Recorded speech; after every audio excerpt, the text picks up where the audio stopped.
భరతమాత ముద్దు బిడ్డ సుందరయ్యరా,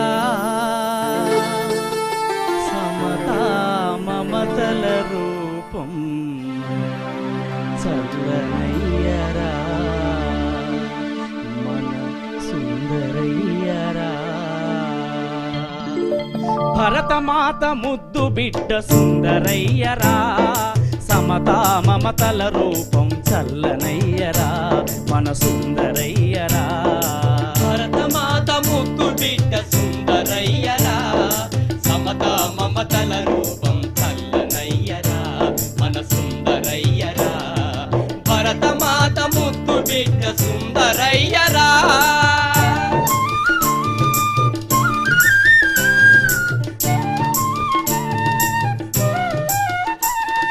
కమ్యూనిస్టు యోధుడు కామ్రేడ్ పుచ్చలపల్లి సుందరయ్య 39వ వర్ధంతి సందర్భంగా ఒంగోలు నగర అభివృద్ధి కమిటీ ఆధ్వర్యంలో శివం నిత్య అన్నదాన వాహనం ద్వారా ఒంగోలు నగరంలో 300 మంది పేదలకు పౌష్టికాహారంతో కూడిన భోజనం అందించారు.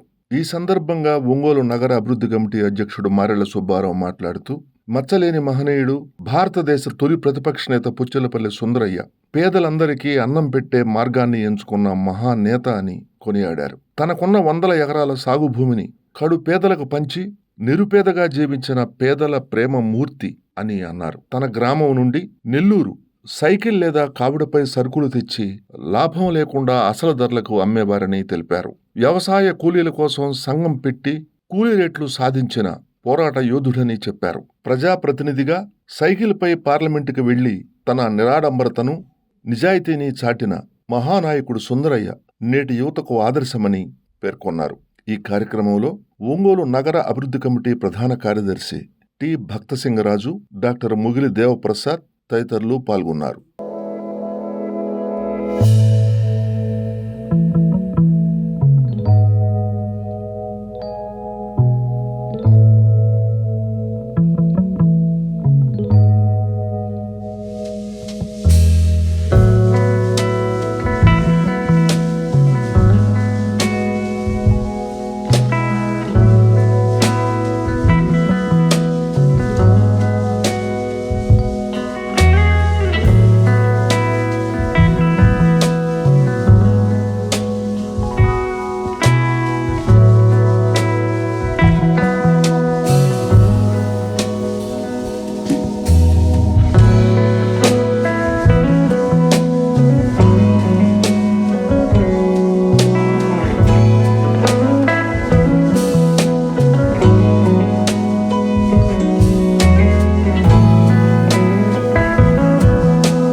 పుచ్చలపల్లి సుందరయ్య గారి 39వ వర్ధంతి సందర్భంగా దేశవ్యాప్తంగా ఆ మహానం తెలుసు ఆయన ఆశయ సాధనకి ఎంతో మంది యువత ముందుండి వస్తూ ఉంది. దానిగా ఒంగోలు అభివృద్ధి ఆధ్వర్యంలో శివశానందనం ద్వారా ఒంగోలు నగరంలోని అనాథ కుటుంబాలకు 300 మందికి సంచార వాహనం ద్వారా పౌష్టికాహార కూడా భోజనాన్ని ఏర్పాటు చేయడం జరిగింది.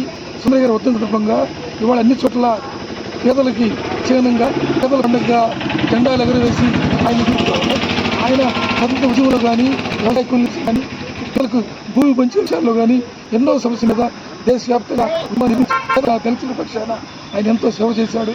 ఆ మహానటుడి గురించి ఇవాళ యువత ఆదర్శంగా తీసుకోవాలని కోరుకుంటూ